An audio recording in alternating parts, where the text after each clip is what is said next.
My name is Allison Herrity. I'm one of YARR's policy co-chairs. So I'm going to start with a really quick health insurance overview before moving on to some specifics about Medicare and Medicaid, which are two public insurance programs in the United States.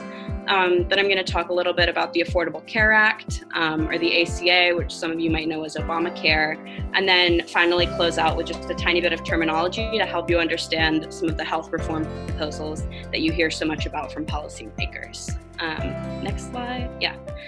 So just some terminology for us to start off with. So there are a few quick health insurance terms that'll come up later in the presentation. I just want to define them up front. So a premium is the amount of money that you have to pay for your health insurance. This is usually on a monthly basis. The deductible is a fixed amount of money that you have to pay before your health insurance benefits will kind of kick in and your health insurance company will start paying for things. And cost sharing is the share of money that you will be expected to pay once those insurance benefits do kick in, because as I'm sure you've all figured out, insurance doesn't cover 100% of very many things at all. So there are two main types of cost sharing: co-insurance, which is when you have to pay a certain percent of what is owed, and then a co-payment or co-pay, which is when you have to pay a certain dollar amount for a service. So for example, you might have like a $500 medication that you have to pay 10% of, which would be $50, or you could have a copay for that specific medication, which would be like, say, $20 or something like that, no matter what the cost of the medication is, as long as it's in a certain class. And then there are also sometimes limits on how much you can be required to pay out of pocket per year, and that's what would be known as your out-of-pocket maximum. Next slide. So this slide is just to highlight the fact that there are a lot of different ways that you can obtain health insurance in the United States. So in the public sphere, and public just means that it's government provided, we have Medicare, Medicaid, CHIP, which is the Children's Health Insurance Program, TRICARE, which is for the military, the VHA, or Veterans Health Administration, and the Indian Health Service, which is for Native Americans. And then over on the private insurance side, we have the individual insurance market, employer-based insurance, and the small group insurance market. And so we're going to focus mainly on Medicare and Medicaid today, and then also a tiny bit on the individual and small group insurance markets a little bit later on in the presentation. Next slide. Next slide. All right, so we're going to start with Medicare. Medicare is a health insurance program that is provided entirely by the federal government. And the populations that Medicare covers include older adults, so people who are 65 years of age or older, certain younger people with disabilities, and these would be folks under the age of 65 who have been receiving Social Security Disability Income, or SSDI, for at least 24 months, or individuals who have ALS, and then individuals with end-stage renal disease. Next slide. So Medicare is divided into 4 parts. You have Part A, which is your hospital insurance, and I'm going to get into that a little bit more about what exactly that means in the next few slides. Part B, which is medical insurance. Part C, which is Medicare Advantage, and Part D, which is your prescription drug coverage. Next slide. So like I said, Part A is your hospital insurance, and Part A covers inpatient hospital stays, skilled nursing, hospice care, and some other types of healthcare. Part A is the only part of Medicare that is technically mandatory to be enrolled in. Part B, on the other hand, is voluntary to be enrolled in, but as you can see, 95%, a vast majority of people who are enrolled in what is referred to as traditional Medicare are enrolled in both Part A and Part B. Part B covers things like doctor's appointments, outpatient care, medical supplies, and preventive services like screenings and vaccinations, etc. Part A and B together make up what is called traditional Medicare, and that term will make a bit more sense in a second when I talk about Medicare Advantage. So Medicare Advantage is Part C, and what Medicare Advantage essentially is a plan that is offered by a private insurance company that provides the services that would typically be covered by the traditional Medicare combined Part A and Part B portions of Medicare. And they sometimes also can include the Part D benefits in Medicare Advantage plans as well. So basically, if you're a Medicare beneficiary, you could enroll in parts A, B, and D together, or you could enroll in part C to replace the other parts of Medicare. And so 25% of Medicare beneficiaries overall are insured through some sort of Medicare Advantage plan, as opposed to being enrolled in traditional Medicare.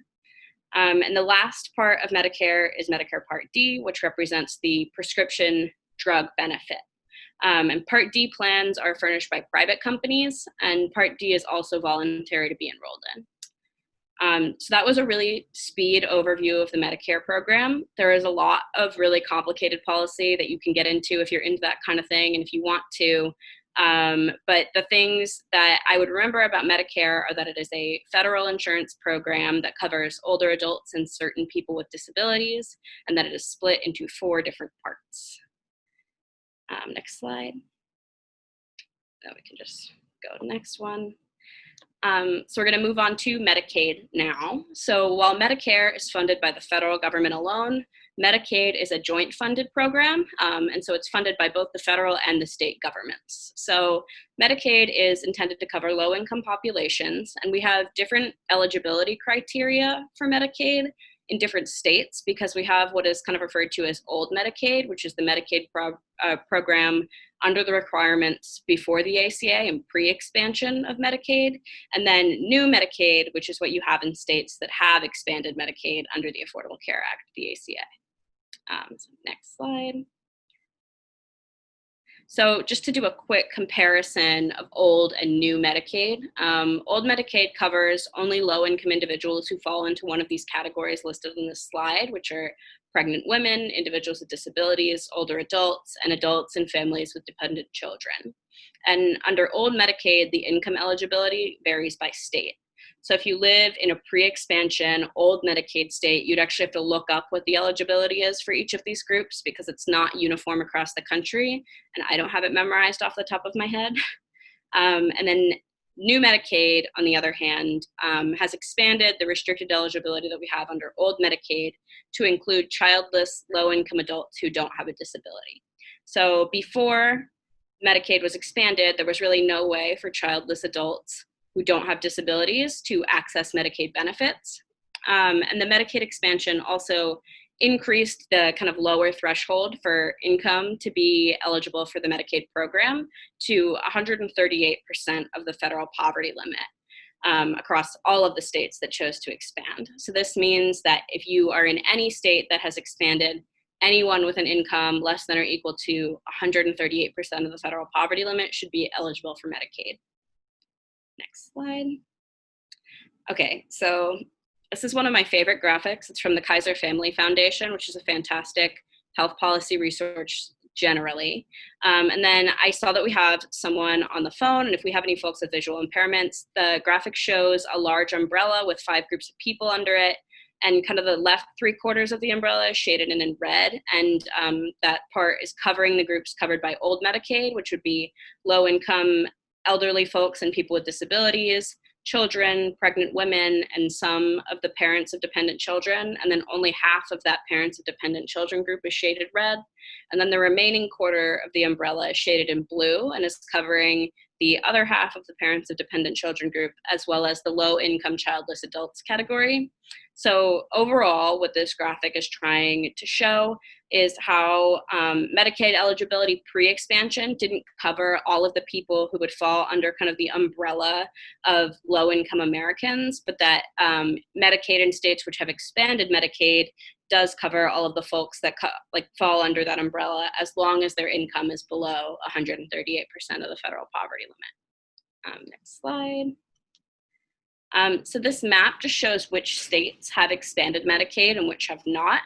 The ones that have not are Texas, Wyoming, South Dakota, Wisconsin, Kansas, Missouri, and actually, if you live in Missouri, you have the opportunity to vote on that on August 4th, because there's a ballot initiative there to expand Medicaid. And then also other states that haven't expanded are pretty much the whole Southeast. So Tennessee, the Carolinas, Mississippi, Alabama, Georgia, and Florida. And then these 2 states that are shaded in a lighter blue, Nebraska and Oklahoma. And in those states, Medicaid expansion has been adopted through a ballot initiative, but hasn't actually been implemented by the state yet.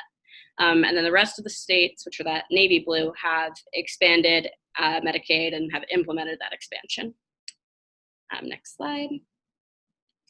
So this slide is just a little bit about how Medicaid functions. So the federal government sets a floor or kind of minimum set of benefits that Medicaid has to cover. Then state Medicaid agencies create what I believe are called benchmark plans, and those outline the benefits that that specific state's Medicaid program will cover.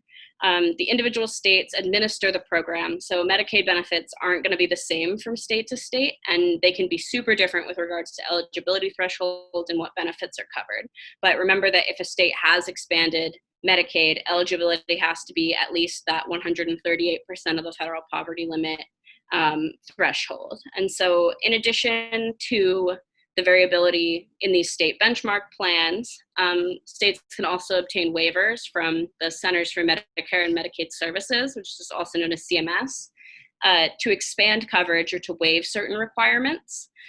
So some examples of these waivers are Section 1115 waivers, which allow states to implement innovative research demonstrations in their Medicaid program, Section 1915B waivers, which allow states to waive freedom of choice of provider requirements, and 1915C waivers, which allow states to implement home and community-based services. And you could do a whole webinar solely on any one type of those waivers. There's just a lot going on there and a lot of things that can be done with them. So that kind of gives a general overview of the Medicaid program. Big things that I would take away are that Medicaid is intended to serve low-income populations. The program is a lot more variable than the Medicare program is across the country. A lot of it depends on where you live with Medicaid, especially since some states have expanded Medicaid while others have not. Next slide. So moving on now to the Affordable Care Act, I think personally that learning about the ACA is really important for young adults because a lot of us who fall in this age group don't really remember a lot about what things were like before the ACA because we were pretty young when that happened. So I'm just going to go over a very surface level summary of what exactly the ACA does. So next slide, please. So the full name of the ACA is the Patient Protection and Affordable Care Act. You've likely heard it referred to, like I said, as the ACA or Obamacare, and sometimes people will call it PPACA. And then anyway, the ACA has three primary goals, and those are, one, to make affordable health insurance available to more people, two, to expand the Medicaid program, which we talked about a little bit already, and then three, to support innovative medical care delivery methods, which are designed to lower the cost of healthcare more generally. In the next few slides, I'm going to talk a little bit about how exactly the ACA does those things, like with the policy mechanisms that they use. So next slide, please. So first, the ACA created some new rules for insurers, and these are probably the parts of the ACA that you've heard the most about. So the ACA prohibits denial of coverage based upon pre-existing conditions. So if you have a rare disease, an insurer cannot, or any sort of pre-existing condition, not just a rare disease, but an insurer can't refuse to issue an insurance policy to you just because of that rare disease. Additionally, insurers are prohibited from making your premiums higher due to a health condition as well. The ACA specifically calls out certain things that insurance providers are allowed to consider when they're setting their premium rates. And those things are age, geographic area, tobacco use, and number of family members. The ACA also prohibits two things that used to be a huge issue in the rare disease community specifically, and those are lifetime limits and rescinding of coverage. So a lifetime limit was a dollar amount cap on the amount of money that your insurance company would spend on you in your entire life. And so just for some context, there are some babies who require things like neonatal surgeries or things like that would sometimes meet their lifetime limits before they were even born. So that was a huge issue. And then rescinding coverage. Previously, if you developed an expensive health condition, your insurance carrier could drop you from your plan or refuse to cover certain benefits. So an example of that would be if you were diagnosed with cancer, you might be able to keep your health insurance, but it would refuse to cover any sort of chemotherapy or other cancer treatment, which would make your coverage kind of useless, right? Like not having that kind of benefit that you need. So both of those things are prohibited under the ACA. And then the ACA also allows young adults to stay on their parents' health plan up to age 26 Before the ACA, you would age out of your parents' health insurance at age 19 or age 22 if you were a full-time student. So I would have gotten kicked off my parents' health insurance last month based upon the pre-ACA standards.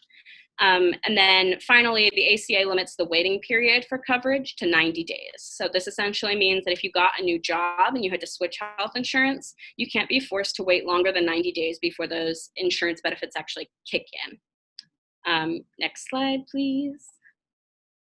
So the ACA also created new insurance markets. You may have heard these referred to as the exchanges.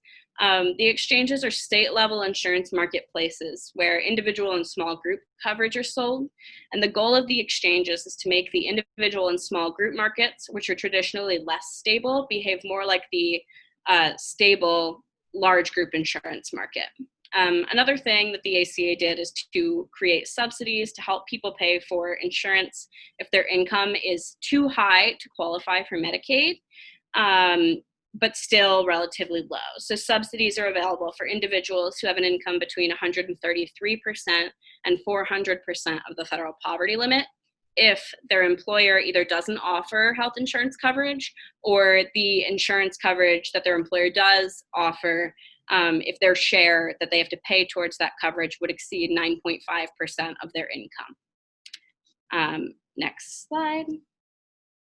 Another thing that the ACA created are the essential health benefits, or EHBs. The essential health benefits are 10 categories of benefits that insurance providers in the individual and small group markets are required to cover.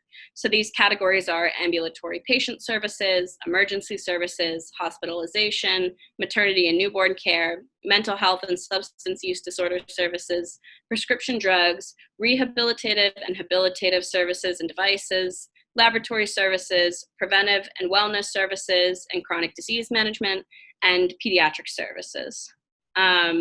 So one note just on this is that while the ACA requires that these categories of benefits be covered, it doesn't define what exactly coverage looks like. So there's still a lot of variability from plan to plan of, you know, what benefits, what services will be covered under your, say, your mental health services benefit. And this makes it really important to pay attention to the actual individual benefits that are covered by the insurance plan that you're going to be on when you're selecting a health insurance plan. Next slide. So this one you have probably heard a lot about. It was and still is really one of the most controversial aspects of the Affordable Care Act. The individual mandated that everyone have health insurance with a few exceptions. The idea behind mandating health insurance coverage is that if healthy folks don't opt out of the insurance market, then the costs are kind of distributed across the population and you don't end up with just high cost individuals in the insurance market. When you only have higher cost folks in your insurance pool, insurers end up having to raise premiums to make up for how high the costs get, and you end up in something that's called a death spiral. And this is when insurance premiums keep going up and up, and people can't afford them, so they're not paying them. So the insurance company isn't getting money, and people are losing their health insurance, and it's a total mess. You don't want that at all. And so the individual mandate was put in place to protect against all that. And so the individual mandate was administered through the tax code. So if you didn't have health insurance, you would face an additional tax. And in 2017, I'm sorry, I should say 2017, my bad, the Tax Cuts and Jobs Act set the tax penalty for violating the individual mandate to zero. So while the individual mandate is still the law of the land, and you're required to have health insurance, there's effectively no penalty for violating it, which doesn't give people a huge incentive to actually follow it. So the effective repeal of the individual mandate is the source of the ACA court case that is headed to the Supreme Court called Texas v. United States. And this legal process that explains like how all of that has gone down is a bit too complicated to add into this webinar, but I am happy to talk about it offline if anyone is interested in it, because I think it's really interesting. And I guess this overview is just a really small fraction of the things that the Affordable Care Act does. The bill itself was 10 pages short of being 2,000 pages long. So it would be impossible to go over everything, and I'm not going to pretend like I know everything about the Affordable Care Act. I don't think there are very many people that do. But the things that I went through are just a few of the major changes. Next slide, please. Next slide, please. Okay, so on the note of health reform, as the ACA was the last major health reform bill that we had, I couldn't resist doing just a little spiel on health reform terminology, because when we hear policymakers and pundits toss around like all sorts of phrases when they're talking about health reform, and I'm just going to quickly go over 3 of them, which are universal health coverage, single payer, and socialized medicine, and kind of what those really mean. So universal health coverage means that all citizens in a country have health coverage. So universal coverage does not specify who is providing that health coverage, which is a common misconception. There are a lot of ways that have been proposed to get there, and there are a lot of ways that other countries have done it. Achieving universal coverage was the original goal of the ACA, and it's the goal of, it's the goal of all of the health reform proposals pretty much, but it is a goal specifically of some of the public option proposals being tossed around. And essentially a public option, there are various proposals that exist for this, but the idea is that it would allow people to buy into a public health insurance plan like Medicaid or Medicare instead of getting their health insurance through a private health insurance company. And so people would still pay premiums, but they would theoretically be lower than what people pay to their private plans. And then moving on to single payer. Single payer is when the federal government finances health coverage for all citizens. So Medicare for All is a single payer system. Canada's healthcare system is single payer, and there are definitely some other countries as well. So you hear people say a lot that things like every other OECD country has single payer, or every developed nation in the world has single payer, and that's not true. They mean universal coverage. So it's like a square rectangle situation. Single payer would be the square, and universal coverage would be the rectangle. So single payer is universal health coverage, but not all universal health coverage systems are single payer systems. Next slide. And then finally, this is a term that you sometimes hear used, honestly, primarily by opponents to Medicare for All or to single payer systems. You hear it also used against the ACA sometimes, and people will say, oh, single payer is socialized medicine, Medicare for All is socialized medicine, and that's not really right either. So socialized medicine goes a step further than single payer. With socialized medicine, not only does the government pay for healthcare, but they actually own all of the hospitals and they employ all of the doctors. So examples of this would be the NHS in the United Kingdom, or a domestic example in the United States is the, VHA, the Veterans Health Administration. And the VHA is administered and financed by the federal government. So we have VA hospitals and VA pharmacies, etc. So if you're on, if you get your health insurance through the VHA, you have to go to VA establishments. So to continue our square rectangle analogy, socialized medicine could be like a square that is like 4 feet by 4 feet. So all 4 by 4 squares are squares, and all squares are rectangles, but not all squares are going to be 4 by 4, and not all rectangles are squares. So the big point that I'm trying to make is that the terms universal coverage, single payer, and socialized medicine do not all mean the same thing. And it can be really misleading when people use them interchangeably because they all represent distinct policy strategies. So next slide, I guess. That is all I have for you as far as this webinar goes. But if this was interesting to you, I've listed some of my favorite health policy resources on this slide. KFF, I already mentioned earlier. They made that umbrella graphic, and they do a lot of really great data visualization stuff. The Commonwealth Fund and the Robert Wood Johnson Foundation both put out fantastic reports on health policy topics. And I know that Commonwealth actually has a really great interactive on the continuum of universal coverage that I just talked about a little bit. Health Affairs is a peer-reviewed journal. and they have great articles and they usually aren't too long. And then if you are a person who learns through videos, Healthcare Triage is basically like a crash course for healthcare topics. And if you are a podcast person, the What the Health podcast comes out on Wednesdays from the Kaiser Health News, and it is also excellent. And if you want to reach out to me, my email is my name @gmail.com. I think it's probably somewhere on the YARR webpage. And that's it. That's all I've got for you.